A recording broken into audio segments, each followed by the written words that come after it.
Assalamualaikum warahmatullahi wabarakatuh. Di hari ini, tepatnya hari Jumat, semoga keadaan Bapak Ibu dosen dan kawan-kawan semua dalam keadaan sehat walafiat. Amin ya robbal alamin. Di sini saya sendiri, Septi Rahayu, dan kawan saya diantaranya ada Arif Budiman, Dina Hidayati, dan Suparman. Kami akan menyampaikan tentang konsep pakaian dan perkawinan dalam pandangan Islam. Materi yang pertama akan disampaikan oleh saya sendiri. Fungsi pakaian. Yang ke-1 untuk menutup aurat.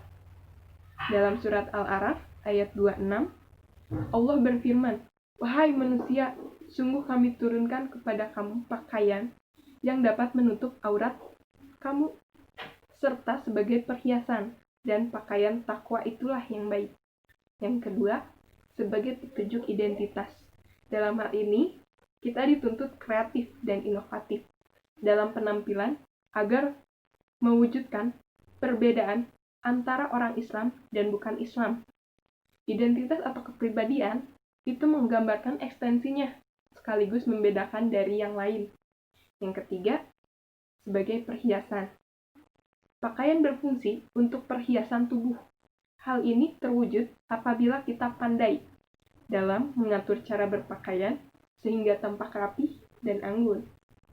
Yang keempat, perlindungan diri. Dalam surat An-Nahl ayat 81, "Dan dialah Allah telah jadikan bagi kamu pakaian itu sebagai perlindungan diri daripada cuaca panas." Yang kelima, itu sebagai pemandu perilaku. Suatu penelitian yang dilakukan oleh Universitas Northwestern di Illinois, Amerika Serikat, hasil studi ini menyatakan ada keterkaitan antara pakaian dengan tingkah laku seseorang. Itu bisa dilihat dari contoh.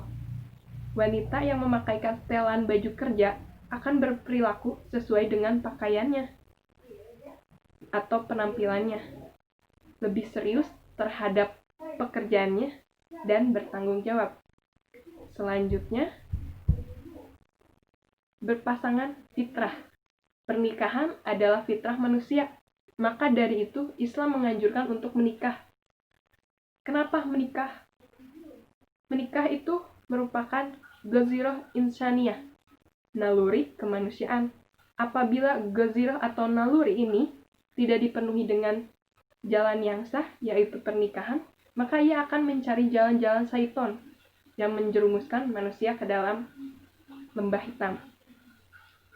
Ini terdapat dalam surat Ar-Rum ayat 30 yang artinya, "Maka hadapkanlah wajahmu dengan lurus kepada agama Islam sesuai fitrah Allah, disebabkan Dia telah menciptakan manusia.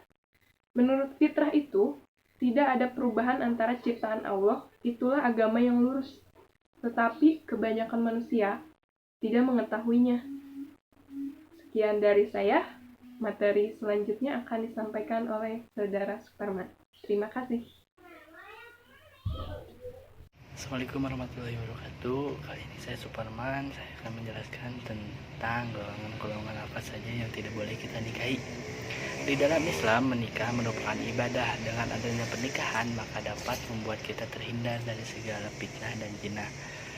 Tetapi ada beberapa golongan yang seharusnya tidak kita nikahi, seperti tertera dalam surat An-Nisa ayat 23. Yang pertama, diharamkan untuk kalian menikahi ibu kalian. Yang kedua, anak perempuan kalian, saudara perempuan kalian, saudara perempuan dari ayah kalian, saudara perempuan dari ibu kalian, anak perempuan saudara laki-laki kalian, anak perempuan saudara perempuan kalian, ibu kalian yang menyusui kalian. Dalam segi ini maksudnya ibu kalian yang menyusui kalian, kan dari zaman dulu mah ada ya kayak baby sister yang khusus untuk menyusui. Jadi itu tidak haram bagi kalian menikahi ibu kalian yang menyusui kalian.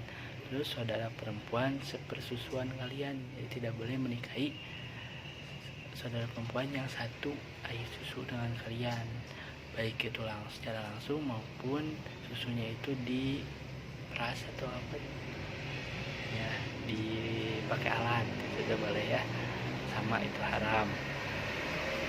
Terus mentua kalian itu tidak boleh, anak dari istri kalian yang dalam pemeliharaan kalian dan istri yang telah kalian campuri itu tidak boleh. Akan tetapi maksudnya dalam segi ini, jika kalian menikahi seorang janda dan janda itu mempunyai anak, tapi kalian sudah berhubungan suami istri, itu haram bagi kalian menikahi anaknya. Akan tetapi jika kalian menikahi dengan seorang janda, ternyata si janda itu mempunyai anak perempuan yang udah dewasa dan kalian suka ke anaknya, tapi kalian belum berhubungan suami istri dengan ibunya, itu sah jika kalian ingin menikahinya. Terus menantu kalian itu haram, dan menghimput dua perempuan yang bersaudara seperti menikahi perempuan adik dan kakak, itu tidak boleh. Terus selanjutnya saya akan menjelaskan tentang hukum menikah dengan agama lain. MUI fatwanya adalah haram, maka nikahnya otomatis tidak sah, dikarenakan akad nikah dalam suatu agama itu berbeda, jadi otomatis tidak sah ya. Jumhur ulama memutuskan tentang nikah beda agama adalah haram dan tidak sah. Menurut jumhur ulama pun begitu. Bahkan dalam ayat Al-Quran pun tertera dalam surah Al-Baqarah ayat 221 dan artinya, dan jangan kamu menikah orang-orang musyrik dengan wanita-wanita mukmin sebelum mereka beriman. Sesungguhnya budak yang mukmin lebih baik daripada orang musyrik, walaupun dia menarik hatimu, mereka menarik ke neraka. Itu surat Al-Baqarah ayat 221. Dijelaskannya tidak boleh nikah beda agama kecuali pasangannya itu mau mualaf atau pindah ke agamanya. Misalnya pindah ke agama Islam, itu sah sebelum kalian menikahinya. Sekian pembahasan dari saya akhiri. Assalamualaikum warahmatullahi wabarakatuh. Terima kasih kepada Kang Suparman telah memberikan saya kesempatan untuk menjelaskan materi selanjutnya. Di sini saya Arif Budiman, NIM 19030014 akan menjelaskan tentang syarat sah pernikahan. Menikah dalam Islam yang disyaratkan oleh Allah Subhanahu wa taala. 1. Memilih pasangan berdasarkan keimanan. 2. Memastikan garis nasab atau mahramnya. Syarat sah akad nikah. 1. Calon pengantin laki-laki. 2. Calon pengantin perempuan. 3. Wali nikah, khususnya untuk calon pengantin perempuan. 4. 2 orang saksi pernikahan, 2 orang laki-laki. 5. Ijab dan qabul. Selanjutnya, calon pengantin laki-laki syarat sah untuk pernikahan. 1. Laki-laki merupakan seorang muslim beriman. 2. Laki-laki yang tertentu, bukan banci. 3. Pengantin laki-laki bukan mahram dari calon pengantin perempuan. 4. Calon pengantin laki-laki mengetahui wali nikah yang sebenarnya dari pihak wanita. 5. Calon pengantin tidak boleh dalam keadaan ihram atau haji. 6. Calon pengantin laki-laki menikah karena kemauan sendiri, bukan paksaan dari perintah orang lain. 7. Calon pengantin laki-laki tidak dalam memiliki 4 orang istri saat menikah. 8. Calon pengantin laki-laki sudah mengetahui perempuan yang akan dijadikan pasangan istri. Berikutnya, syarat sah untuk calon pengantin perempuan. Yang pertama, perempuan adalah seorang muslim, itu beriman.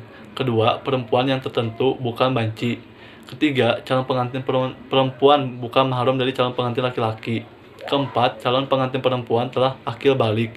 Kelima, calon pengantin perempuan bukan dalam keadaan ihram atau haji. Keenam, calon pengantin perempuan bukan dalam masa iddah atau masa tertentu setelah perceraian atau ditinggal suami karena meninggal. Ketujuh, calon pengantin perempuan bukan istri dari seseorang. Sekian dari saya.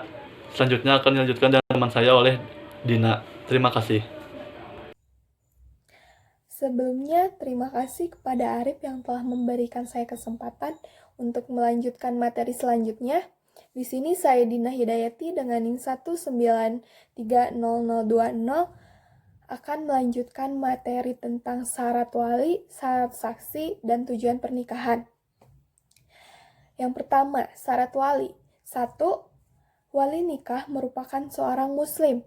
Yang kedua, wali nikah haruslah laki-laki, jadi tidak boleh perempuan. Yang ketiga, wali nikah sudah dewasa atau ahil balik. Yang keempat, wali nikah atas kesadaran sendiri, jadi tidak ada paksaan apapun.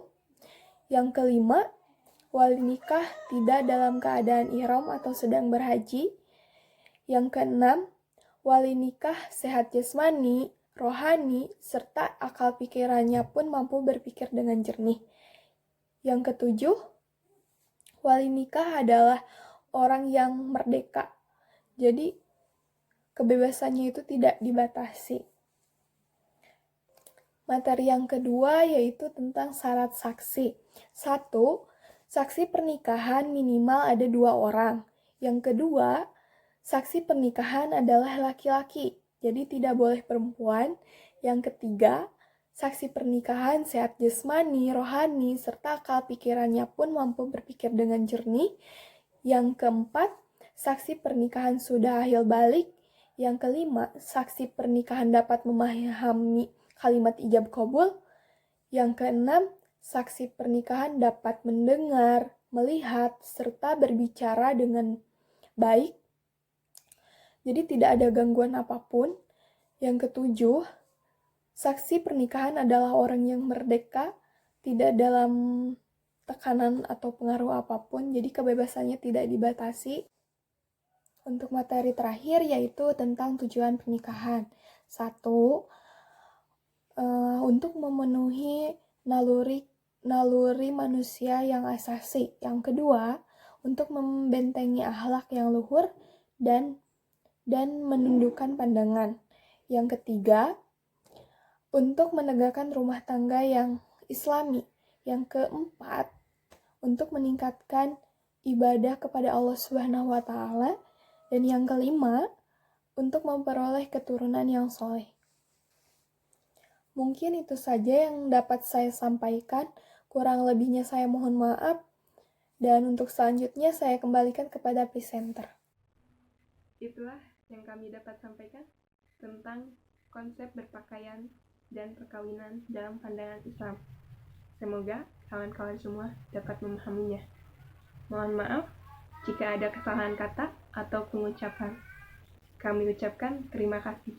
Assalamualaikum warahmatullahi wabarakatuh.